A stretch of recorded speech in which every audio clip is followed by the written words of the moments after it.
In today's video, I'm gonna be walking through how to use the calculator app on an Apple Watch and how to add a calculator to our Apple Watch.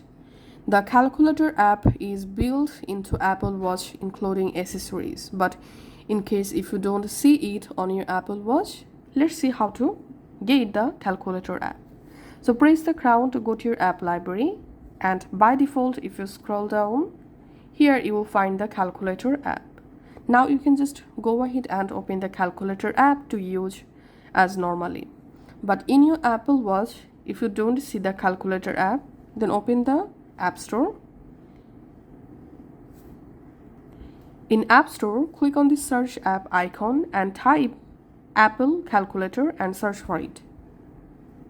Apple Calculator.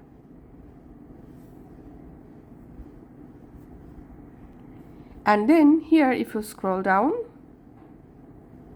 a little bit, here you will find the official Apple Calculator app.